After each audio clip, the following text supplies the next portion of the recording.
ԱՄՆ-ում տեղակայված Firebird ընկերությունը, որը արհեստական բանականության ենթակառուցվածքներով է զբաղվում, հայտարարել է ԱՄՆ արտահանման լիցենզիա ստանալու և Հայաստանում $500 միլիոն ներդնելու մասին։ Ընկերության հայտարարության մեջ նշվում է, որ սա տարածաշրջանում արհեստական բանականության բարձրակարգ գերհամակարգչային ենթակառուցվածքի ստեղծման բազմամիլիարդանոց մեգա նախագծի մեկնարկային փուլն է։ Ըստ հայտարարության, այս ձեռքբերումը բացում է ԱՄՆ-Հայաստան համագործակցության նոր էջ առաջադար տեխնոլոգիաների, նորարարության և ԱԲ ոլորտում։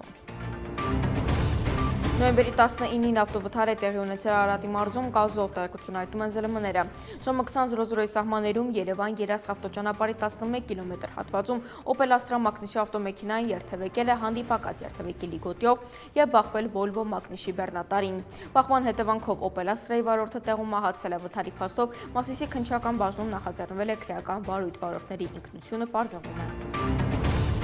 2026 թվականի սեպտեմբերի 1-ից Հայաստանում երեխայի ծննդյա միանվագ նպաստը կսահմանվի 500,000 դրամ, անկախ երեխայի կարգաթվից։ Այս մասին համապատասխան որոշումն ընդունվեց Հայաստանի կառավարության այսօրվա նիստի ժամանակ։ Այդ նպատակով փոփոխություններ կկատարվեն կենսաթոշակների և նպաստների օրենքներում։ Ըստ կառավարության որոշման շարունակվում է ընտանիքում երրորդ և յուրաքանչյուր հաջորդ երեխայի ծննդյան դեպքում տրամադրվող ամսական 50,000 դրամ աջակցությունը։ Այն վերաբերում է 2022 թվականի հունվարի 1-ից մինչև 2025 թվականի դեկտեմբերի 31-ը ծնված երեխաներին։